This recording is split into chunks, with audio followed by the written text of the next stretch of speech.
اجعل لنفسك بصمة في كل أمر، إننا ننمو ونزهو حين تتقن بالعطايا كفنا. اجعل لنا. النبي صلى الله عليه وسلم حب يوضح لنا أثر الشخصية السلبية على المجتمع والفرق بينها وبين الشخصية الإيجابية، فضرب النبي صلى الله عليه وسلم المثال ده. قال لو عندنا مجموعة من الناس في جزء منهم وقع في الذنوب والمعاصي والأخطاء، والجزء الثاني قعد يتفرج عليهم وما ينصحهمش، دول عاملين زي مجموعة نزلت في سفينة، في جزء كان في أعلاها وجزء في أسفلها. الجزء اللي في أسفل لما كان بيحب ياخد مية كان بيصعد على سطح السفينة وياخد مية من النهر، وبعدين قالوا بدل ما احنا عمالين نطلع ونأذي الناس اللي فوق، احنا نعمل ثقب في الجزء السفلي في السفينة فالمية تدخل لنا من النهر على طول.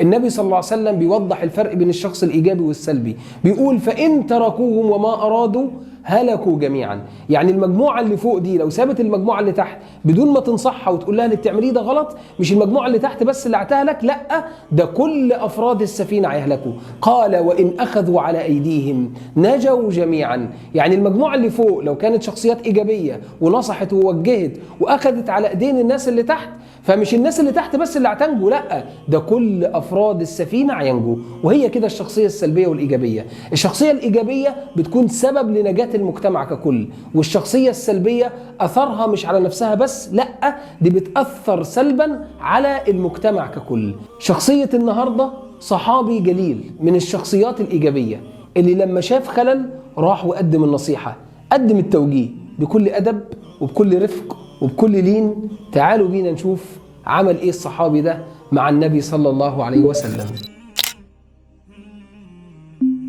في غزوة بدر لما عسكر النبي صلى الله عليه وسلم في البداية بالجيش كان بعيد عن أبار بدر، فشاف المشهد ده سيدنا الحباب بن المنذر رضي الله عنه وأرضاه، ورأى أن المكان ده مش مناسب للمعركة، فراح للنبي صلى الله عليه وسلم وتكلم بكل إيجابية وقال يا رسول الله أهذا المنزل أنزلكه الله أم هي الرأي والحرب والمكيدة؟ يعني المكان ده هو ربنا اللي قال لك انزل هنا فده وحي فاحنا ما نقدرش نتكلم، ولا في مجال للرأي والحرب والمكيدة؟ فقال النبي صلى الله عليه وسلم لا، بل هو الرأي والحرب والمكيدة. فقال الحباب بن المنذر يا رسول الله إن هذا المنزل ليس بالمنزل، إني أرى أن ننزل في مكان كذا وكذا فنشرب ولا يشربون ونسقي ولا يسقون. فقال النبي صلى الله عليه وسلم نعم الرأي، وحرك الجيش في المكان اللي قال عليه الحباب بن المنذر رضي الله عنه وأرضاه.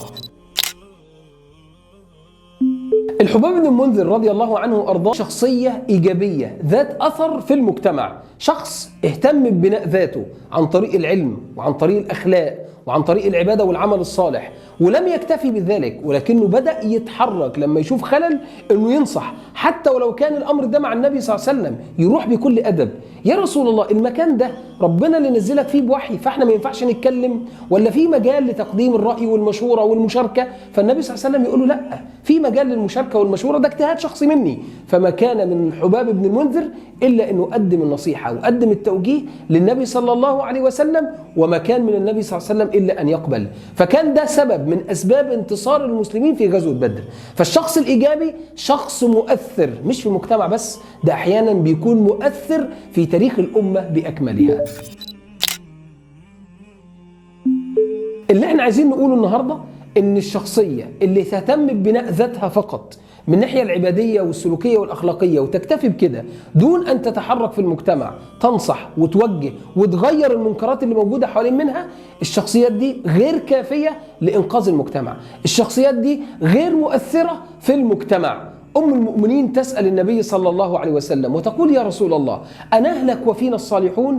قال نعم إذا كثر الخبث. يبقى لما يكون في منكرات كتير في المجتمع، في ذنوب وفواحش كتير منتشرة في المجتمع وإحنا بنشوفها وبنسكت وما بننصحش وما بنتحركش ما بنتكلمش، ده قد يسبب نزول الهلاك على هذا المجتمع. لكن الإنسان المصلح، الإنسان الإيجابي، هو ده الشخص المؤثر، هو ده فعلا اللي يحمي المجتمع. شفتوا النبي صلى الله عليه وسلم في قصة السفينة قال ايه؟